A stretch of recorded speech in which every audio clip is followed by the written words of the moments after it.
Comienza el Catecismo de la Iglesia Católica. Un programa dirigido por el Padre Luis Fernando de Prada.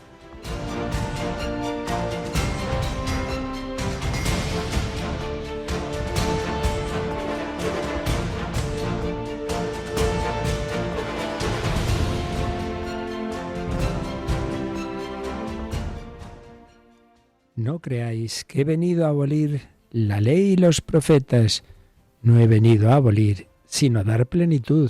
En verdad os digo que antes pasarán el cielo y la tierra que deje de cumplirse hasta la última letra o tilde de la ley. Alabado sean Jesús, María y José. Muy buenos días, queridísima familia de Radio María. Aquí estamos de nuevo en este miércoles 11 de marzo de 2026, 11 de marzo siempre nos trae ese trágico recuerdo del mal, de tantas víctimas, pero también de tantos gestos heroicos, de oración por los difuntos, de todas las víctimas de los atentados terroristas y de las guerras en las que estamos metidos en estos momentos tan delicados en el panorama internacional. Y en este mundo que parece como que se hubiera Dios olvidado de él. No, Dios no se olvida. Somos nosotros los que nos olvidamos de él y así nos va. Pero hay una providencia misteriosa que desde luego menudo trabajo tiene nuestro Señor para, respetando nuestra libertad, sacar bien del mal. Pero de lo que no hay ninguna duda es de lo que acabamos de leer. Aunque parezca que como que ya esto, la gente buena dice, bueno, es que ya, pues ya estamos, pues ya... La Iglesia ya es un fracaso y tal. Bueno. El cielo y la tierra pasarán, mis palabras no pasarán. Todo va pasando.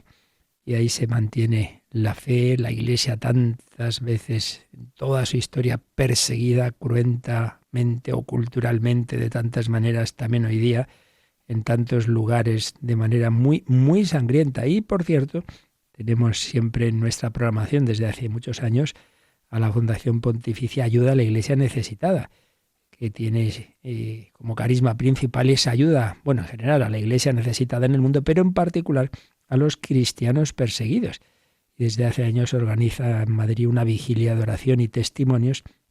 Es larga y por temas técnicos no la podemos retransmitir en directo, pero siempre una vez que se ha realizado, la grabamos y luego la preparamos para emitirla resumida. Y hoy la vamos a poder escuchar. Natalia Otero, buenos días. Muy buenos días, padre. Pues efectivamente, hoy a las 3 de la tarde, una hora menos en las Islas Canarias, retransmitimos esa 10ª Noche de los Testigos que se celebró el 27 de febrero en la Catedral de la Almudena de Madrid y, como usted decía, organizada por la Fundación Pontificia Ayuda a la Iglesia Necesitada, y que se trata pues de eso, de una vigilia de testimonios y oración por los cristianos perseguidos en el mundo. Así que ya sabéis, hoy no podemos tener el programa Entre Amigos por una reunión, pero tendremos ese resumen de la vigilia, así que os aconsejamos que no os lo perdáis. Y mañana, ya sabéis que un día al mes por lo menos tenemos una oración con niños en directo, muchos en el estudio o en sus casas. Normalmente es el rosario, pero en tiempos fuertes hacemos otra oración. Y mañana es a las 6 de la tarde, 5 en Canarias, que vamos a rezar con un buen grupo de niños, Natalia. Pues rezaremos muy gustosamente el Vía Crucis, que normalmente lo rezamos los viernes en Radio María, pero que especialmente pues mañana jueves a las 6 de la tarde, a las 5 en Canarias, lo rezaremos con los más pequeños. Por supuesto tendremos el viernes el Vía Crucis ordinario, pero mañana este especial con niños, esos corazones de los niños tan cercanos al Señor. Y bien, como sabéis, la semana pasada no pude estar aquí en antena porque teníamos en Radio María, es una gran familia, una familia realmente increíble. Estamos ya en 85 naciones, pero yo nunca estoy muy seguro porque poco a poco van apareciendo más, gracias a Dios, y luego en naciones en que hay varias emisoras distintas, porque hay naciones con muy distintos ámbitos culturales, lingüísticos, etcétera. Entonces hay una reunión, un congreso mundial cada 3 años, en los que esos congresos muchas veces hemos tenido la cercanía del Papa, etcétera. Pero luego hay uno continental anual. La semana pasada teníamos el de Europa y realmente daba mucho gusto, ya os mandé algunas crónicas desde ahí, fue en París, daba gusto, pues desde el sacerdote director de Ucrania, pobre, pues como se nota lo que está sufriendo y viviendo allí, hasta pues las naciones que están empezando. Había uno de Bielorrusia, de Rusia, dominicos, joven director de Inglaterra o de Irlanda, uno un dominico, el otro un franciscano conventual, los del Padre Colbe. En fin, una maravilla ver esa difusión de Radio María, cómo se va extendiendo esa evangelización. Bueno, pues esta semana están los de nuestros hermanos de América. Allí, ni más ni menos que en Guadalupe, México. Hace años fue también allí, ahí sí que pude estar yo. Quien ha ido ha sido nuestro presidente, José Manuel Díez Quintanilla. Ahí le tenemos. Así que lo digo, bueno, como familia que somos, para que oremos también por estos encuentros, por sus frutos, por la extensión de Radio María. Y lo digo también porque en Italia, que es nuestra casa madre, donde nació Radio María, nos enviaban ayer, aunque de momento por un cauce no digamos de mucha calidad, pero bueno, os lo anunciamos hoy ya un poquito que os suene, que han compuesto una canción, además muy bien compuesta, Andrea Spolti, que se titula Radio María Voz de Fe. Bueno, está en italiano, claro, Radio María Voce di Fede. Vamos a escuchar un poquito solo. Ya digo que de momento la calidad no es muy buena porque no tenemos la versión original, o más bien sí la tenemos la versión, pero que nos ha llegado por un cauce en que no tiene excesiva calidad. Pero es muy bonito, ya veréis, muy solemne, pues lo que va diciendo esta canción es eso, como es una voz de fe que acompaña a unos a otros, que no nos deja solos, que transmite el Evangelio, que nos une en oración. Vamos a escuchar así como un preestreno mundial aquí, en España, nacional, de esta composición Radio María Voce di Fede de Andrea Spolti. Y ya después pues seguiremos con nuestro programa, ya sabéis que estamos hablando del orden sacerdotal, pero estábamos leyendo la carta precisamente del Papa, el Papa León XIV, que había escrito a los sacerdotes de Madrid reunidos en el Convivium, y nos quedaba acabarla esa carta. Pero primero escuchamos un poquito esta composición, y ya digo que aunque la calidad no sea muy buena, que nadie la pida luego, que todavía no la tenemos. Y aparte que tampoco sé si esto se puede luego enviar. Aquí siempre hay que tener cuidado con temas legales. Pero bueno, la escuchamos, que es lo que importa, dándole gracias al Señor de cómo también Radio María es una inspiración de la Virgen María para que se cumpla el Evangelio de hoy, que la palabra de Dios y los mandamientos del Señor nadie va a abolirlos. Eso sigue adelante. Si el hombre se separa de Dios será su propia ruina, pero desde luego seguirá adelante la fe. El cielo y la tierra pasarán, mis palabras no pasarán.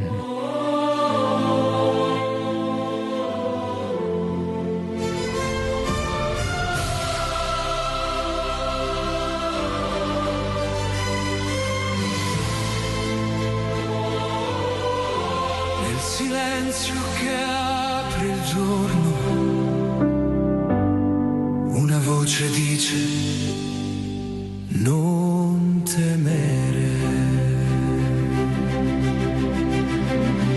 Tra le case e le strade del mondo, una preghiera cammina nell'aria come luce che resta accesa dentro l'anima.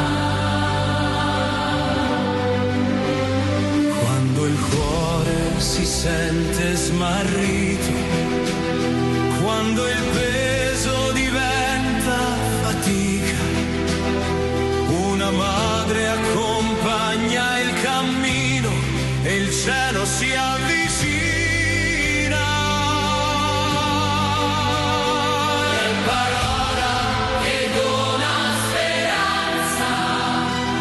Vangelo che parla al cuore.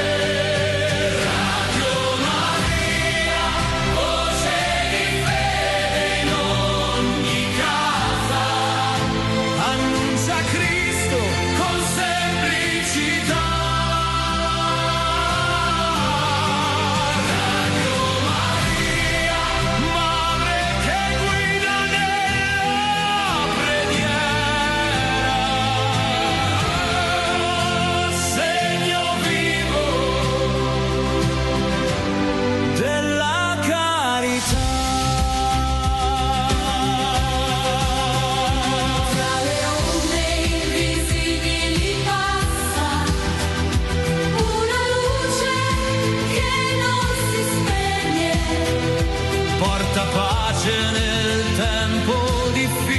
sfide, porta forza a chi crede, è presenza che resta vicina, è cammino di verità. Radio Maria, voce di fede in ogni casa, luce che indica la via. Radio Maria, serva del Vangelo nel mondo, porta di pace, armonia. Ave Maria, prega per noi. Radio María, voz de fe que lleva esperanza, que nos une en oración. María, la Madre que nos cuida. Ave María. Bueno, pues ya nos va sonando esta preciosa composición. Pero antes de entrar en lo que os decía, de acabar de leer la carta del Papa, ya se me olvidaba, yo a estas horas a veces estoy atontado, bueno, estoy a todas horas un poco atontado, Natalia. Vamos a hacer nuestra preguntita a los oyentes, ¿verdad que sí? Efectivamente. Sí, pues estamos hablando del orden sacerdotal y la pregunta que realmente nos la había hecho un oyente y ya respondí. Por tanto, se supone que en fin, ya está respondida, ¿verdad? Pero claro, yo comprendo que a veces no nos enteramos o se nos olvidan las cosas. ¿Cuál es la pregunta? ¿Cuál es la edad mínima para ordenarse sacerdote, ordenarse presbítero? Y puede haber excepciones, si no se llega a esa edad, ¿qué pasa? Presbítero. Esto ya estaba respondido. Pero vamos a añadir una segunda pregunta. Y es, ¿y cuál es la edad mínima para ser obispo? Y si hay alguna otra condición para una cosa y para otra. Presbítero y obispo. Pueden ir respondiendo a lo largo del programa, ¿verdad, Natalia? Por dos cauces. Lo pueden hacer pues mandando esa respuesta al correo del programa catecismo@radiomaria.es, o si no lo pueden hacer en nuestro WhatsApp del directo, que es el 668 594 383. 668 594 383. Esperamos esas respuestas. Ya sabéis que aquí no se trata de hacer examen a nadie, sino que nos ayude a pensar, y cuando uno tiene que pensar un poco se quedan mal las cosas, es la experiencia. Pues eso, edad para ordenarse presbítero y para ordenarse obispo. ¿De acuerdo? Bueno, pues vamos a seguir con esa carta del Papa León XIV.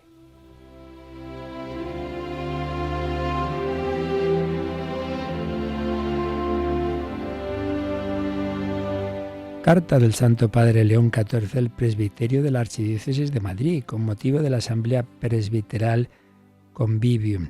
Ya hemos visto una primera parte en que el Papa resumía un poco cuál es la situación cultural de Occidente, de Madrid, pero de España, pero en general de nuestro mundo, el cambio cultural, pues en una línea de alejamiento de la fe. Pero esa situación no es para desanimarnos, sino al revés, para asumirla como un reto. Y entonces había un párrafo central que hacía una síntesis de lo que es la figura del sacerdote, justamente lo que estamos explicando en el Catecismo. Y decía así: se va perfilando qué tipo de sacerdotes necesita Madrid y la Iglesia entera en este tiempo. No hombres definidos por la multiplicación de tareas o por la presión de los resultados, sino varones configurados con Cristo, capaces de sostener su ministerio desde una relación viva con Él, nutrida por la Eucaristía, expresada en una caridad pastoral marcada por el don sincero de sí. No se trata de inventar modelos nuevos, ni de redefinir la identidad que hemos recibido, sino de volver a proponer con renovada intensidad el sacerdocio en su núcleo más auténtico. ¿Y cuál es ese núcleo? Ser alter Christus, otro Cristo, dejando que sea Él, con mayúscula, Él, quien configure nuestra vida, unifique nuestro corazón y dé forma a un ministerio vivido desde la intimidad con Dios, la entrega fiel a la Iglesia y el servicio concreto a las personas que nos han sido confiadas. Esto ya lo habíamos visto, pero vale la pena releerlo. Y después habíamos empezado a leer cómo hace una comparación, una imagen, una especie de parábola del sacerdocio con lo que es una catedral. Hablaba de la catedral de la Almudena, pero lo que dice de la Almudena vale de cualquier catedral. La fachada indica, sugiere, invita. Bueno, pues ahí el sacerdote, la comparación con esa fachada quiere decir que no vivimos para exhibirnos, pero tampoco para escondernos. La vida del sacerdote está llamada a ser visible, coherente, reconocible, aun cuando no sea siempre comprendida, más bien muy poco comprendida. La fachada no existe para sí misma, conduce al interior. Del mismo modo, el sacerdote no es nunca fin en sí mismo. Toda su vida está llamada a remitir a Dios y a acompañar el paso hacia el misterio, sin usurpar su lugar. Qué bonito. Que remite, que acompañe hacia el misterio de Dios. Eso era la fachada, el umbral. No conviene que todo entre en el interior, pues es espacio sagrado. Hay como una separación necesaria desde la calle al interior. El umbral marca un paso, una separación necesaria. ¿Qué significa eso?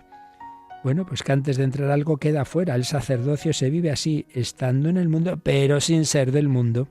Entonces aquí entran el celibato, la pobreza y la obediencia, no como negación de la vida, sino como la forma concreta que permite al sacerdote pertenecer enteramente a Dios sin dejar de caminar entre los hombres. Luego dice, la catedral es un hogar común donde todos tienen lugar. Por eso, la Iglesia, los sacerdotes, una casa que acoge, que protege, que no abandona, ya sea de vivirse también la fraternidad presbiteral. Bueno, pues ahí estábamos. Seguimos. Al recorrer el templo, advertimos que todo descansa sobre las columnas que sostienen el conjunto. La Iglesia ha visto en ellas la imagen de los apóstoles, columnas de la fe, Efesios 2:20, podemos mirar ahí. Tampoco la vida sacerdotal se sostiene por sí misma, sino en el testimonio apostólico recibido y transmitido en la tradición viva de la Iglesia y custodiado por el magisterio. Claro, gente que se piensa que podemos inventar en cada época lo que tiene que decir la Iglesia. Oiga, que aquí no estamos para de repente, ¿qué decimos? Que no, que lo que decimos es lo que hemos recibido de Dios. Claro, el cielo y la tierra pasarán, mis palabras no pasarán. Y eso está transmitido a través de la tradición de la Iglesia, que en su principal parte se puso por escrito bajo la inspiración del Espíritu Santo, y su interpretación correcta la custodia el magisterio de la Iglesia. Decía el Papa, cuando el sacerdote permanece anclado en este fundamento, evita edificar sobre la arena de interpretaciones parciales o acentos circunstanciales y se apoya en la roca firme que lo precede y lo supera. Antes de llegar al presbiterio, la catedral nos muestra lugares discretos pero fundamentales. ¿Cuáles son? La pila bautismal y el confesionario. En la pila bautismal nace el pueblo de Dios. En el confesionario es regenerado continuamente. Pues sí, esto vale para la catedral y para cualquier parroquia. 2 puntos clave: el bautismo, la pila bautismal, y el confesionario para el sacramento de la penitencia. Decía el Papa, en los sacramentos la gracia se revela como la fuerza más real y eficaz del ministerio sacerdotal. Por eso, queridos hijos, celebrad los sacramentos con dignidad y fe. Celebrad los sacramentos con dignidad y fe, siendo conscientes de que lo que en ellos se produce es la verdadera fuerza que edifica la Iglesia y que son el fin último al que se ordena todo nuestro ministerio.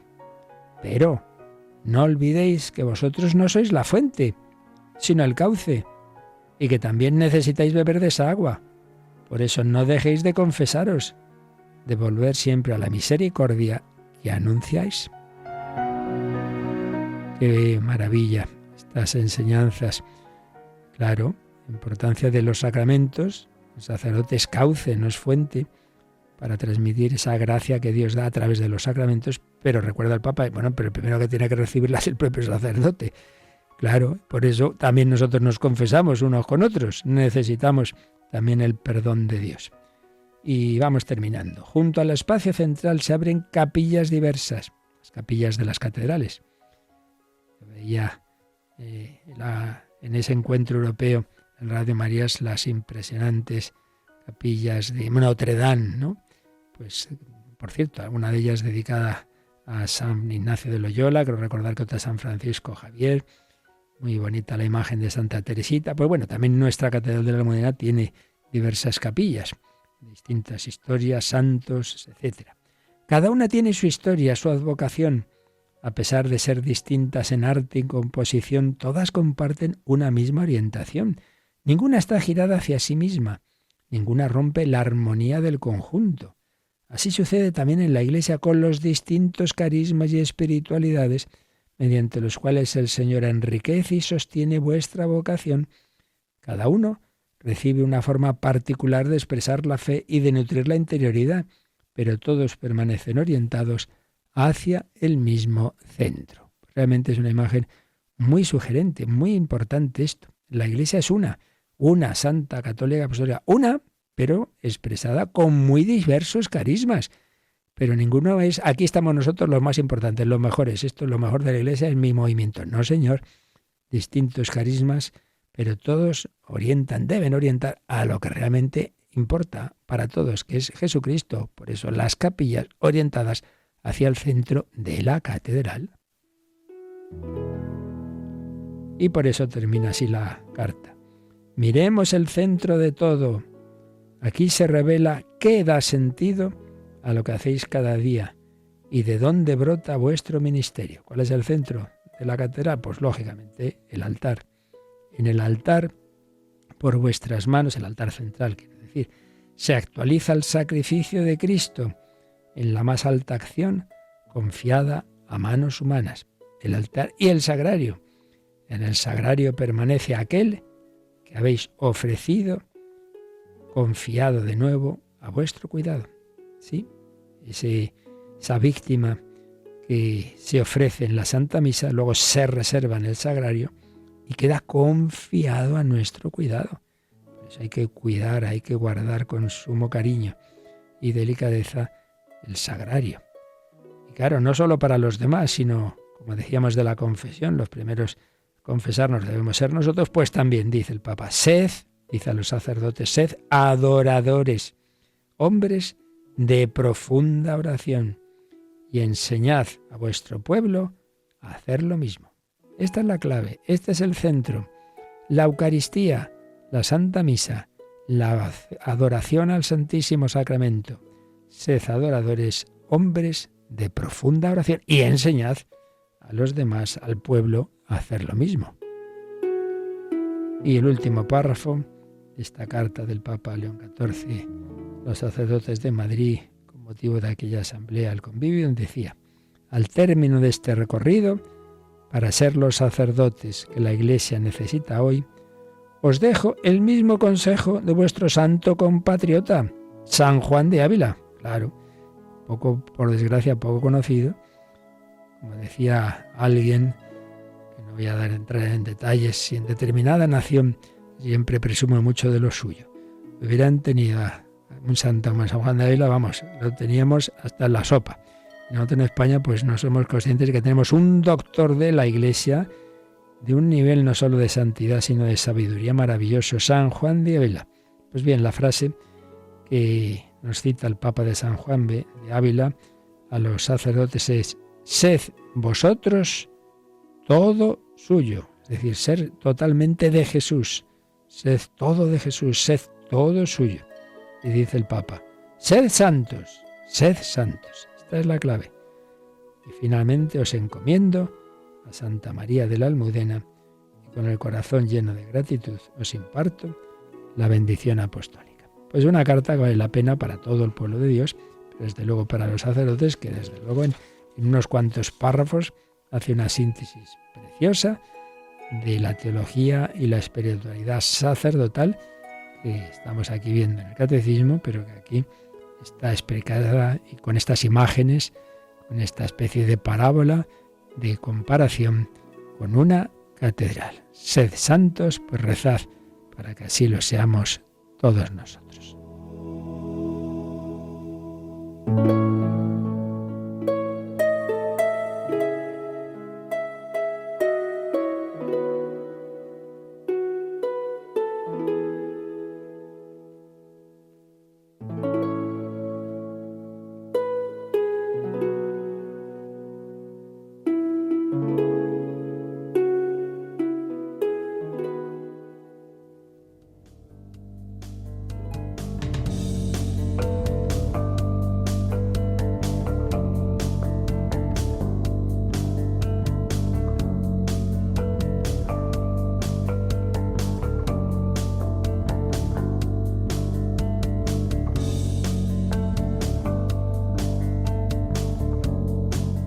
Bueno, pues con todo esto ya llevamos la mitad del programa, pero es todo muy provechoso para que valoremos y recemos más por los que tenemos este ministerio del orden sacerdotal, sea en el grado del presbiterado, sea en el del grado supremo del episcopado. Pero también es parte del sacramento del orden el diaconado. Y justamente estábamos en el apartado de la celebración, cómo se celebra este sacramento. Ya hemos visto en concreto la ceremonia de consagración de los obispos y la de la ordenación de los presbíteros. Y nos faltaba por ver cómo es la de los diáconos. Pero antes de eso, le vamos a releer estos números o este último número de este apartado sobre la celebración de este sacramento. Este apartado cuarto tenía un primer número, el 1572, que daba unas indicaciones de tipo práctica de cuándo se debe normalmente hacer esta celebración, en un domingo, a ser posible en la catedral, con el mayor número posible de fieles, con solemnidad, etcétera, etcétera, dentro de la Santa Misa.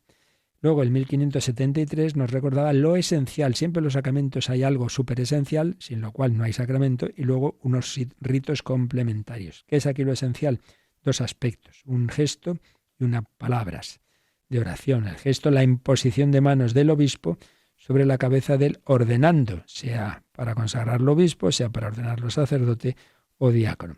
Imposición de manos y una oración de consagración, por eso se llama oración consecratoria, que es distinta, claro, según sea ordenación de obispos, presbíteros o diáconos. Pero luego, el 1574 nos recordaba que en los 3 grados de este sacramento hay además unos ritos que no son esenciales, por tanto, sería válida la ordenación si hubiera falta alguno de ellos, pero hombre, pudiéndose hacer, se deben hacer. Ritos complementarios. Nos lo lees, por favor, para recordar cuáles son estos ritos. Como en todos los sacramentos, ritos complementarios rodean la celebración. Estos varían notablemente en las distintas tradiciones litúrgicas, pero tienen en común la expresión de múltiples aspectos de la gracia sacramental. Así, en el rito latino, los ritos iniciales, como son la presentación y elección del ordenando, la alocución del obispo, el interrogatorio del ordenando, las letanías de los santos, ponen de relieve que la elección del candidato se hace conforme al uso de la Iglesia y preparan el acto solemne de la consagración. Después de esta, varios ritos vienen a expresar y completar de manera simbólica el misterio que se ha realizado. Para el obispo y el presbítero, la unción, con el santo crisma, signo de la unción especial del Espíritu Santo, que hace fecundo su ministerio. La entrega del libro de los Evangelios, del anillo, de la mitra y del báculo al obispo en señal de su misión apostólica de anuncio de la palabra de Dios, de su fidelidad a la Iglesia, esposa de Cristo, de su cargo de pastor de rebaño del Señor. Entrega al presbítero de la patena y del cáliz, la ofrenda del pueblo santo, que es llamado a presentar a Dios. La entrega del libro de los Evangelios al diácono, que acaba de recibir la misión de anunciar el Evangelio de Cristo. Pues aquí nos ha resumido el catecismo en este número largo, en letra más pequeña, porque digamos no es precisamente lo más esencial, los ritos complementarios de estas 3 celebraciones, estas 3 ordenaciones. Cómo se complementa lo esencial que ya hemos dicho que es la imposición de manos y la oración consecratoria? Pues con estos ritos que son distintos, esta entrega distinta, gestos distintos en el caso del obispo, que es la unción con el Santo Crisma, la entrega del libro de los Evangelios, pero que se le pone encima de la cabeza durante la oración de consagración, la entrega del anillo, símbolo de desposorio con la diócesis, de la mitra, símbolo de la elevación que debe tener la santidad, la vida espiritual, la doctrina del obispo, y el báculo, signo de ser el pastor de la diócesis. En el caso del presbítero, pues también la unción con el Santo Crisma, pero en el obispo es en la cabeza, en el presbítero es en las manos. Y luego se le entrega la patena y el cáliz, como símbolo de lo más importante que hace el presbítero, que es la celebración de la Santa Misa. Y al diácono, que se le entrega el libro de los Evangelios, porque el diácono tiene esa misión, entre otras, de anunciar el Evangelio de Cristo. Él sí puede, no así los lectores, digamos los que tienen el ministerio de lector, él sí puede leer el Evangelio de manera litúrgica, en la celebración de la misa o en otras celebraciones. Bueno, pues vamos a ver, como hicimos con el obispo y el presbítero rápidamente, cómo es en concreto la celebración de la ordenación de los diáconos. Ya sabéis que, ya lo dijimos, que puede ser diácono temporal, es decir, un tiempo de diaconado de aquel que va a ser ordenado pronto presbítero. Entonces, diáconos temporales. O puede ser diáconos permanentes, que es aquel que su idea no es ordenarse sacerdote, sino ser siempre diácono, y en este caso pueden ser que célibes, y entonces igual que el sacerdote, si es ordenado diácono siendo célibe, incluye que haga, pues que él se ha discernido que tiene el don del celibato, entonces lo va a ser ya para siempre, o puede ser estar casado, y en ese caso, pues es ordenado casado, y claro, pues no va a ser tampoco sacerdote, sino que por eso se llama diácono permanente. Bien, pues sea de un tipo o de otro, lógicamente habrá una diferencia. Unos harán la promesa del celibato y otros no. Lo demás es igual. Entonces, igual que vimos en las otras ordenaciones, hay un sacerdote, una persona, que se dirige al obispo presidente de la celebración y le dice: Reverendísimo Padre, la Santa Madre Iglesia pide que ordenes diáconos a estos hermanos nuestros. Y responde el obispo: ¿sabes si son dignos? La respuesta: según el parecer de quienes los presentan, después de consultar al pueblo cristiano, doy testimonio de que han sido considerados dignos. Pues ya vemos, es una respuesta así, que hombre, digno, pues nunca somos nadie, de ser ni sacerdotes, ni diáconos, ni nada. Pero bueno, digamos, en el plan de Dios, la suficiente dignidad, suficientes cualidades, virtudes, formación, para poderlo realizar con la ayuda de Dios, pues parece que sí. Doy testimonio de que han sido considerados dignos. Bueno, luego pues no siempre por desgracia las cosas son así, pero Dios cuenta también, Jesús también escogió a 12 de los cuales pues ya sabemos lo que pasó. Dice el obispo: con el auxilio de Dios y de Jesucristo nuestro Salvador, elegimos a estos hermanos nuestros para el orden de los diáconos. Y el pueblo dice: te damos gracias, Señor. Luego viene la homilía. Ya después de la homilía, pues vienen un diálogo con los elegidos, los que van a ser ordenados diáconos, en los que estos hacen sus promesas. Queridos hijos, antes de entrar en el orden de los diáconos, debéis manifestar ante el pueblo vuestra voluntad de recibir este ministerio. Entonces aquí vienen estas preguntas tan bonitas. ¿Queréis consagraros al servicio de la Iglesia por la imposición de mis manos y la gracia del Espíritu Santo? Y cada uno, en singular, responde: sí quiero. Todos juntos: sí quiero. ¿Queréis desempeñar con humildad y amor el ministerio de diáconos como colaboradores del orden sacerdotal y en bien del pueblo cristiano? Sí quiero. ¿Queréis vivir el misterio de la fe con alma limpia, como dice el apóstol San Pablo, y proclamar esta fe de palabra y obra según el Evangelio y la tradición de la Iglesia? No aquí lo que a uno se le ocurra, ¿no? Sino, pues eso, según el Evangelio y la tradición de la Iglesia, sí quiero.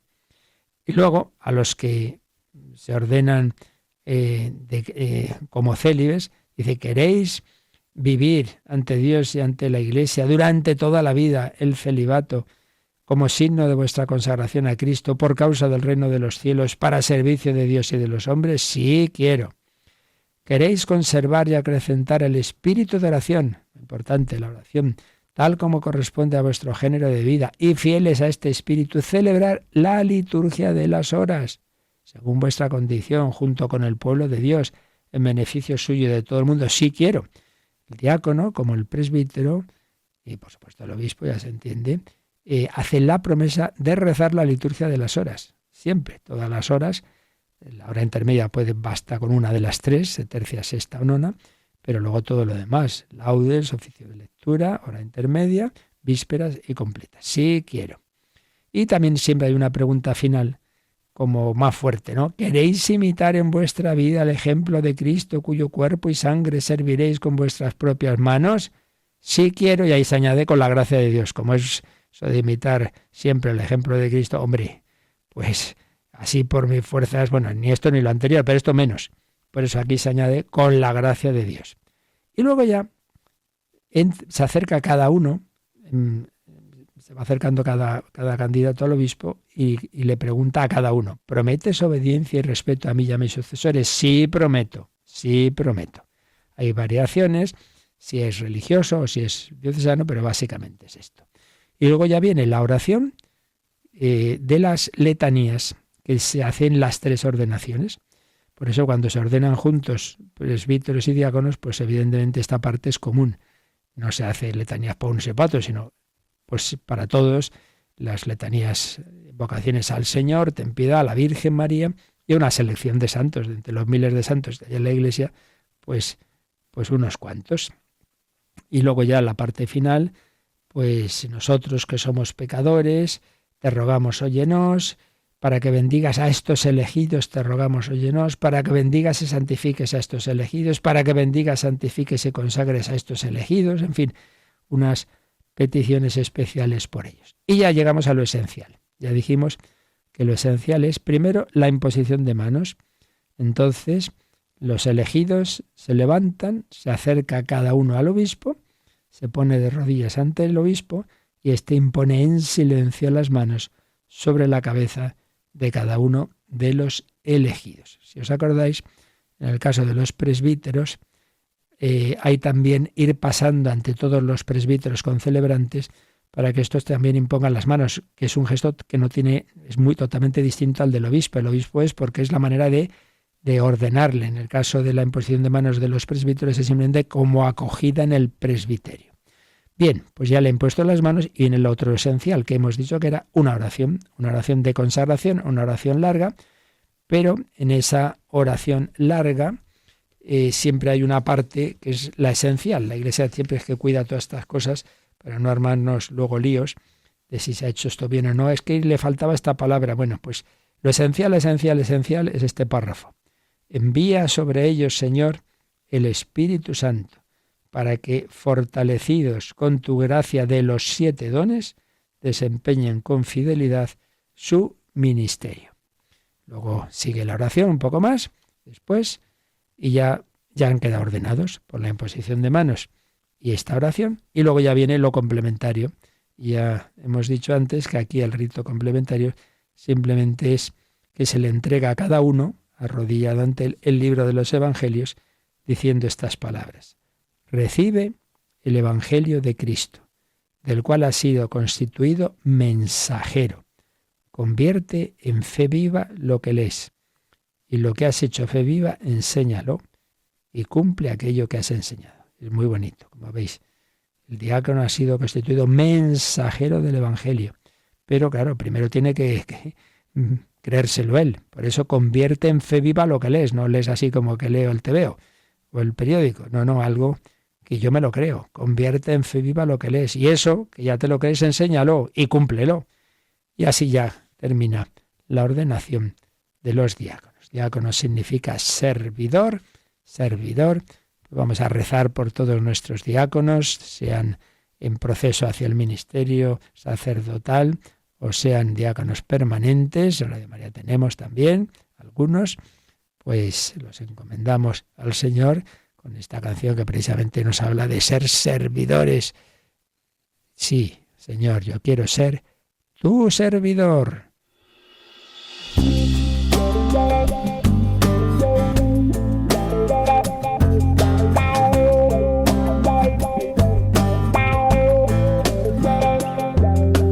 Con lo que soy, vengo ante ti, mi vida está en tus manos, tómala. Tú sabes bien, Señor, que soy obstáculo en tu obra, sin méritos ni fuerzas, pero tú me has querido asociar por amor a tu labor y tenerme siempre junto a ti, siempre juntos tú y yo, Señor. Yo quiero ser tu servidor, yo quiero ser tu servidor, esclavo que no sabe lo que hacer sin su Señor. Yo quiero ser tu servidor, vivir tan solo de tu amor, sentir la sed de almas que me infunde tu calor.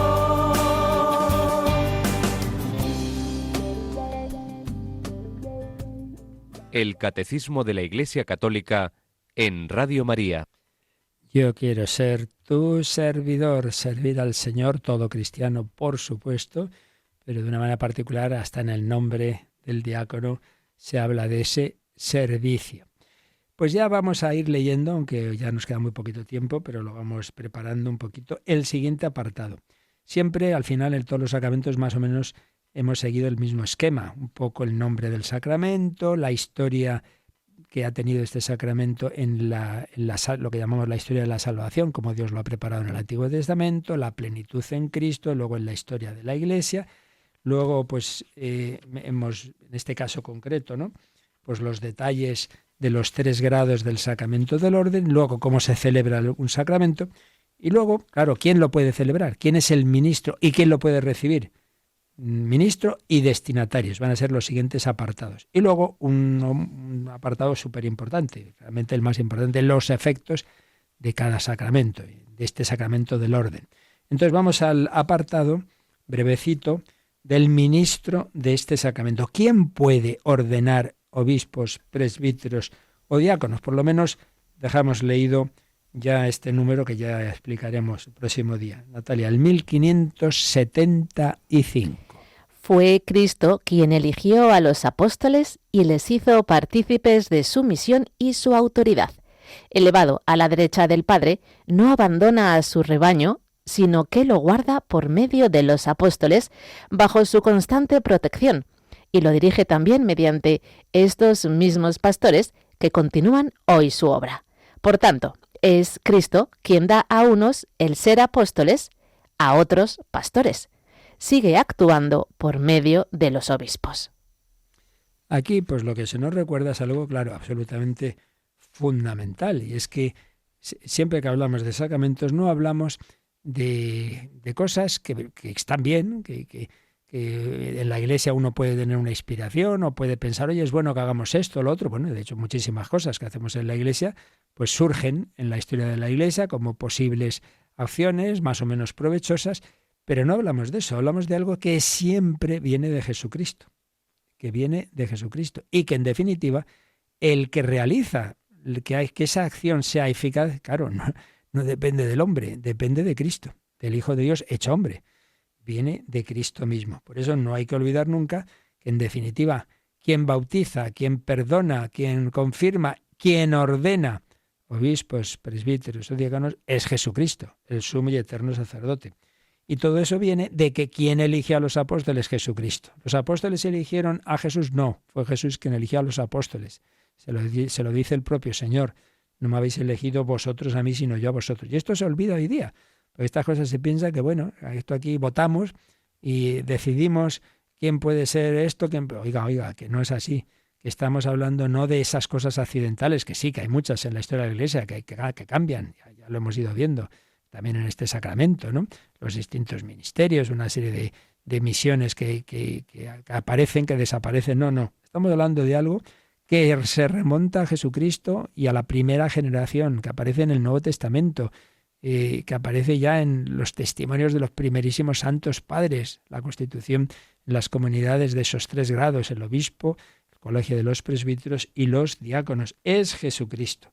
Fue Cristo quien eligió a los apóstoles y los hizo partícipes de su misión y su autoridad. Quien a vosotros escucha, a mí me escucha.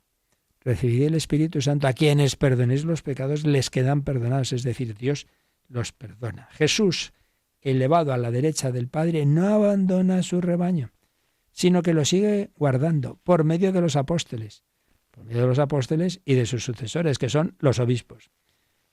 Los guarda por medio de los apóstoles bajo su constante protección y los dirige a su pueblo, a su rebaño, mediante estos mismos pastores que continúan hoy su obra. Y por eso, pone entre comillas una expresión de San Pablo a los Efesios, es Cristo quien da a unos el ser apóstoles, a otros pastores. Es decir, la vocación es el Señor quien la da. Oiga, pues yo es que me apetece ser cura. Pues mire, que no es que te apetezca, es que hay que ver si en efecto Dios te ha llamado o no. La última frase es muy importante. Jesucristo sigue actuando por medio de los obispos. Bueno, pues ya lo explicaremos con más de calma este número, pero ya lo dejamos apuntado, que no hay que olvidar nunca esto, que esto, repito, se olvida.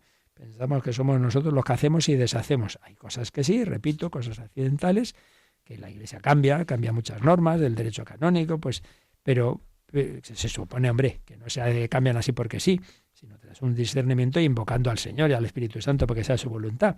Pero siempre hay que distinguir ese tipo de decisiones más circunstanciales de aquello que viene del propio Señor. Y ahí están sobre todo los sacramentos. Por eso con los sacramentos la Iglesia no se anda con bromas. No dice, bueno, vamos a hacer un experimento. Sí, el experimento y a lo mejor el sacramento es inválido. Estamos perdiendo el tiempo. Bueno, pues ahora ya sí, que vamos a nuestro último momento.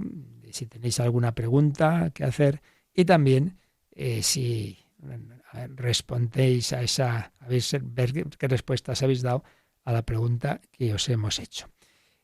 ¿Con qué edad, cuál es la edad mínima para ordenarse sacerdote? Y si no se llega a esa edad, caben excepciones, ¿qué se hace en ese caso?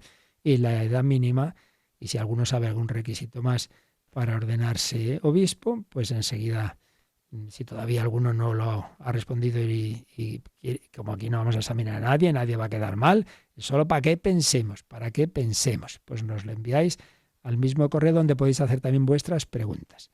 El que ahora en una cuña que vamos a escuchar nos recuerdan cómo podéis hacer las preguntas y en ese mismo sitio podéis responder a la pregunta que os hemos hecho. Así que Natalia, nos pones esa cuñita y acabamos el programa enseguida. Participa en el programa con tus preguntas y dudas. Llama al 91005-9419.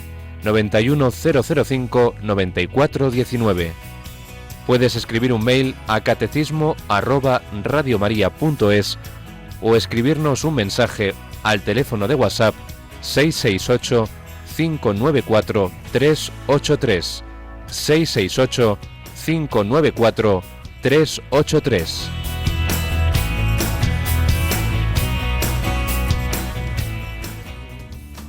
Nace en tu presencia, pero tú me has querido asociar por amor a tu labor y tenerme siempre junto a ti, siempre juntos tú y yo, Señor. Yo quiero ser tu servidor.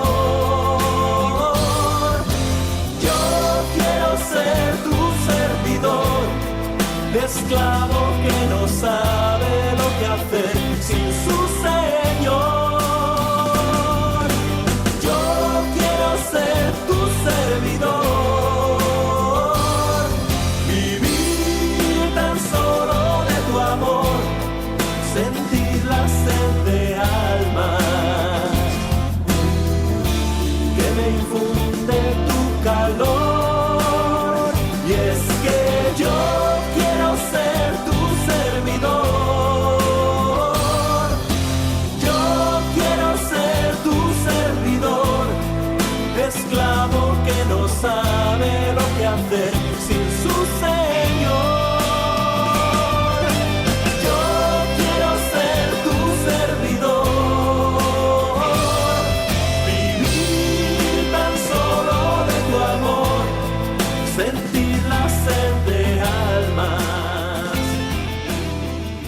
sentir la sed de almas. Dios tiene sed de la felicidad, de la salvación de cada uno de nosotros. Bueno, Natalia, vamos ahora ya sí. ¿Qué edad mínima para ordenarse presbítero que han respondido nuestros oyentes? Pues nuestros oyentes han coincidido en que el mínimo tienen que ser 25 años. Muy bien, claro que sí. La norma general de edad mínima para ordenarse presbítero son 25 años. ¿Y alguno de ellos apunta las posibles excepciones? De presbíteros no, sería de obispos. Varios oyentes nos dicen que sería 25 años para presbíteros, Ajá. 35 años para obispos. Muy bien. Y luego, excepcionalmente, el obispo diocesano puede ordenar a un presbítero a los 24. Ah, vale, entonces sí, está bien, sí. Pues entonces, edad mínima para el obispo, 35 años. Y en el código al menos no aparece la posibilidad de excepción. Puede darse, porque en último término, si el Papa en un determinado sitio ve que hay alguien que tiene menos de 35 años y que cree que es el que debe ser obispo, pues obviamente, como esto veis, es de esas cosas que no está en el origen. Jesucristo no dijo hace falta tal edad, no lo dijo, evidentemente, al revés. Pues desde luego algunos tendrían menos de 35 años de sus apóstoles. Eso sí puede cambiar.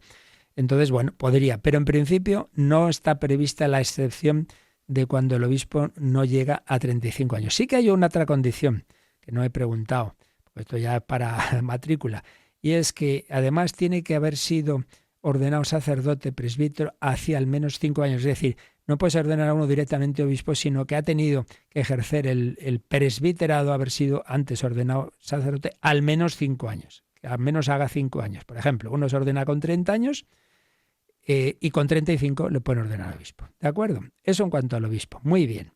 En cuanto al presbítero, norma general, 25 años. ¿Y si tiene 24? Es decir, solamente le falta un año o menos de un año.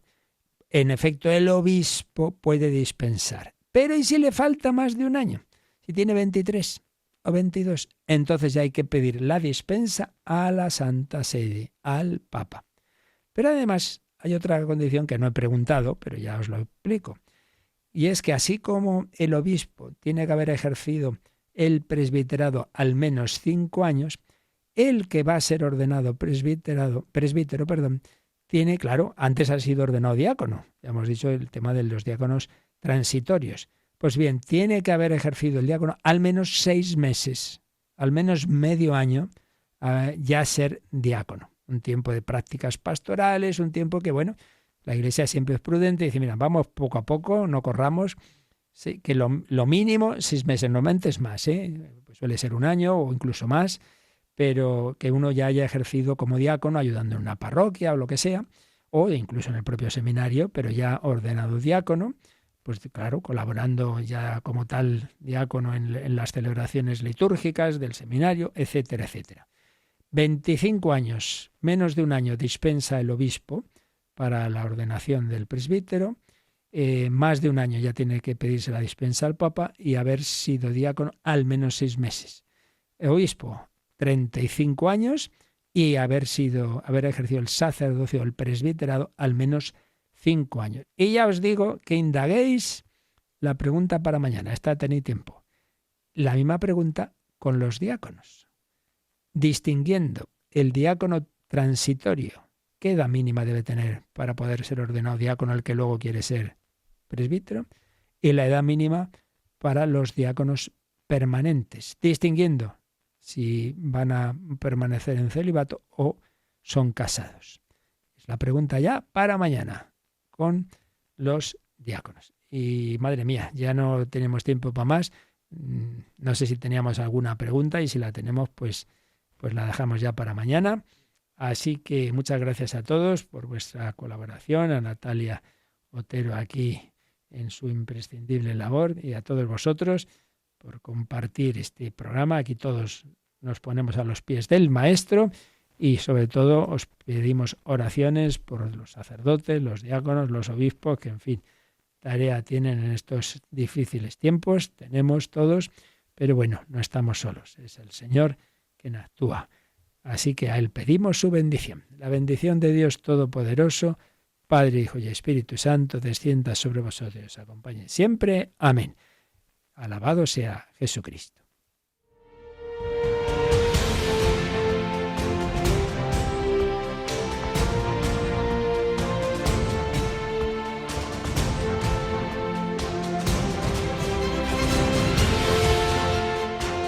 Han escuchado en Radio María el Catecismo de la Iglesia Católica, un programa dirigido por el Padre Luis Fernando de Prada.